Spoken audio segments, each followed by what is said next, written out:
अस्सलामुअलैकुम dear students, उम्मीद की जाती है आप सब खैरियत से होंगे। अच्छा बच्चों, हम आपको आज पढ़ा रहे हैं 2.1 class 9 syntax book board Jamshoro की पब्लिशर की हैं और ये मैथ तकरीबन सारे गवर्नमेंट स्कूलों में पढ़ाई जाती है। तो आज मैं आपको बेसिक लेवल से 2.1 लॉगरिथम के कुछ सवाल करवाऊंगा जिसमें हम स्टैंडर्ड नोटेशन को साइंटिफिक नोटेशन में चेंज करेंगे।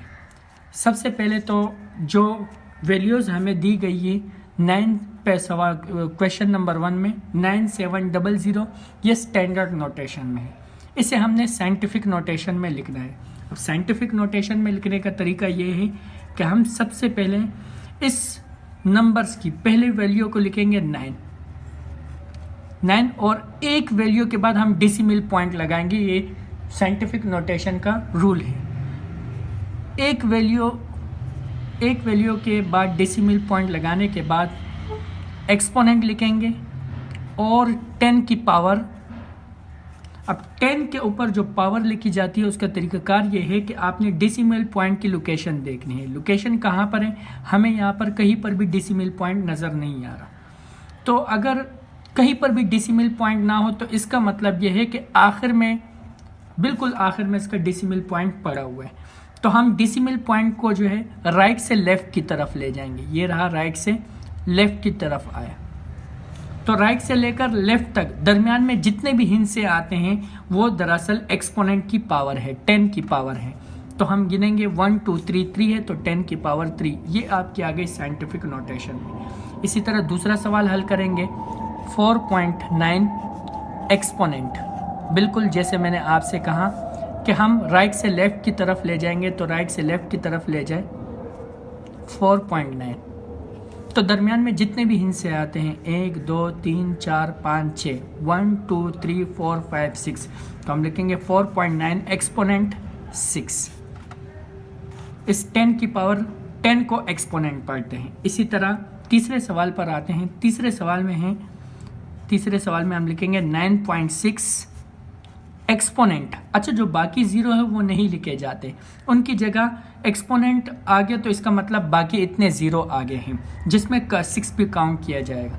तो ये है 1 2 3 4 5 6 7 तो 9.6 एक्सपोनेंट 7। उसके बाद है क्वेश्चन नंबर 4। इसे भी वैसे ही हल करेंगे जैसे 4.169 एक्सपोनेंट। बीच में कितने हिस्से आ रहे हैं? राइट से लेफ्ट की तरफ 1 2 3 तो एक्सपोनेंट 3।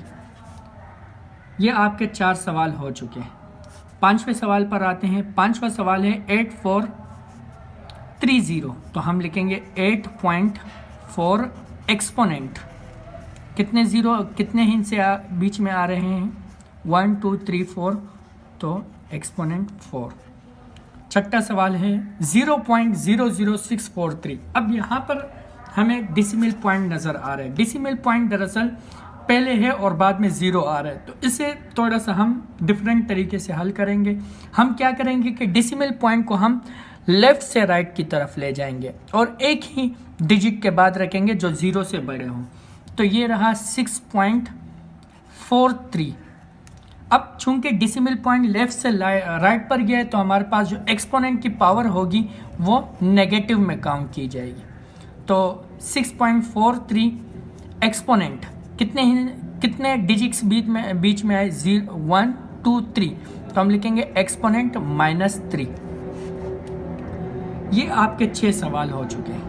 आपको दूसरी बात बता दूं कि 9 का जो पेपर पैटर्न है आपके सिंटेक्स बुक बोर्ड का, उसमें से एक सवाल लाजमी उठता है MCQs का जिसका 1 नंबर होता है। अगर आपने इस एक्सरसाइज की तैयारी की है तो समझो आपका 1 नंबर यहाँ से या 2.2 या 2.3 से कोई ना कोई सवाल उठता रहता है हर एक साल के लिए।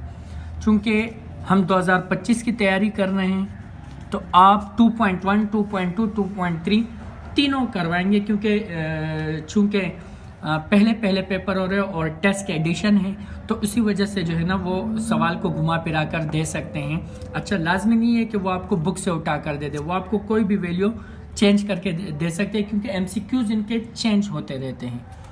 अब अगला सवाल है 0.0074। ये भी बिल्कुल उस रूल से होगा जो मैंने करवाया, इज इक्वल टू के बाद आपने लिखना है 7.4 और हमने देखना है कि दरमियान में कितने डिजिट आ रहे हैं। तो ये 1 डिजिट 1 2 3, तो एक्सपोनेंट की पावर -3। आगे चलते हैं, आगे है 2.75 एक्सपोनेंट। यहाँ पर हम 1 2 3 4 5, तो राइट से लेफ्ट की तरफ जाएंगे। अब प्लस में हम जो पावर होगी वो प्लस में लगाएंगे, 1 2 3 4 5, तो हम यहाँ पर लिखेंगे एक्सपोनेंट 5। ये आपके 2.1 के जो सवालात थे वो हल हो चुके हैं। आप प्लीज़ हमारे चैनल को सब्सक्राइब कीजिए और इसी तरह हम आपको मज़ीद वीडियोस देते रहेंगे। दिन में 2 से 3 वीडियोस, 4 वीडियोस भी हो सकती हैं। आप कमेंट सेक्शन में हमें SKB का कोई भी सवाल दीजिए, हम आपको हल करके देंगे। और हमारे चैनल को सब्सक्राइब करते जाए, हमारे साथ जुड़े रहिए। अल्लाह हाफिज़।